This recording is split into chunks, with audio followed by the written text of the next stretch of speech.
বিপাকে দেশের একমাত্র সরকারি তেল শোধনাগার ইস্টার্ন রিফাইনারি, কারণ চলতি মার্চ মাসে এখনও দেশে আসেনি কোনো ক্রুড ওয়েলের চালান। আগামী 10 দিনের মধ্যে নতুন চালান না এলে উৎপাদন বন্ধ হওয়ার শঙ্কায় ইস্টার্ন রিফাইনারি। চট্টগ্রাম থেকে আরও জানাচ্ছেন সৈয়দ তামিম মাহমুদ।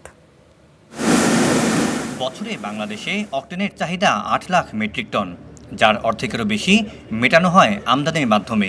কিন্তু মধ্যপ্রাচ্যের অস্থিরতায় এবার টান পড়েছে সরবরাহ ব্যবস্থায়। চট্টগ্রাম কাস্টমসের তথ্য বলছে, বছরের প্রথম 3 মাসে ডিজেল, ফার্নেস অয়েল সহ অন্যান্য জ্বালানি তেল আমদানি হয়েছে 7,69,049 টন, যা গেল বছরের এই সময়ের তুলনায় প্রায় 85,000 মেট্রিক টন কম। অন্যদিকে যুদ্ধের কারণে হরমুজ প্রণালী বন্ধ হয়ে যাওয়ায় আটকা পড়েছে 1 লাখ টনের বেশি অপরিশোধিত তেলের চালান। তবে বেড়েছে এলএনজি ও এলপিজির আমদানি। গত অর্থ বছরের 3 মাসে 10 লাখ মেট্রিক টন আমদানি হয়েছে, যেটা 26-এর জানুয়ারি, ফেব্রুয়ারি, মার্চ এই 3 মাসে প্রায় 25 লাখ মেট্রিক টন আমদানি হয়েছে। তেল একটু কম আমদানি হয়েছে, এটা খুব বেশি এটা প্রভাব পড়বে না বলে আমি মনে করি।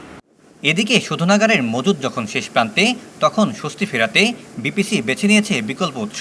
সৌদি আরবের ইয়ানবু বন্দর থেকে 1 লাখ টন ক্রুড অয়েল নিয়ে এপ্রিলেই দেশে ফিরবে বড় জাহাজ।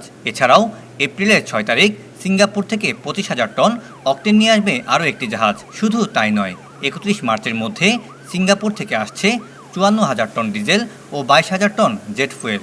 এর পাশাপাশি স্বস্তি দিচ্ছে ভারত বাংলাদেশ পাইপলাইনও, যেখান থেকে এরই মধ্যে এসেছে 10,000 টন ডিজেল। খালাস চলছে আরও 5,000 টন। এর বাইরে আগামী 27 তারিখ আরও 7,000 টন ডিজেল পাইপলাইন দিয়ে আসার কথা জানিয়েছে বিপিসি। এদিকে চট্টগ্রাম বন্দরে আসা জ্বালানিবাহী 29টি জাহাজের বড় অংশই এলএনজি ও এলপিজি। বন্দর কর্তৃপক্ষ বলছে, জাহাজ জট এড়ানোর পাশাপাশি দ্রুত সরবরাহ নিশ্চিতে জোর দেওয়া হচ্ছে। এই মার্চের ফার্স্ট উইক থেকে আজকে পর্যন্ত টোটাল 29টা জাহাজ চট্টগ্রাম বন্দর সীমা ব্যবহার করেছে অথবা বন্দরে প্রবেশ করেছে। এর ভিতরে 27টা জাহাজ চট্টগ্রাম বন্দরের পণ্য খালাস শেষে নতুন গন্তব্যে গিয়েছে। 2টা জাহাজ এই মুহূর্তে বন্দরে কাজ করছে। 25 মার্চ বিপিসির দেয়া হিসেব অনুযায়ী দেশে চাহিদার বিপরীতে বর্তমানে ডিজেলের মজুদ আছে 14 দিনের, অক্টেনের আছে 9 দিন আর পেট্রোল 11 দিনের। তবে দ্রুতই বেশ কয়েকটি চালান দেশে আসবে, তাই শঙ্কার কিছু নেই বলে মনে করছেন সংশ্লিষ্টরা। Syed Tamim Mahmud, Star News, Chittagong.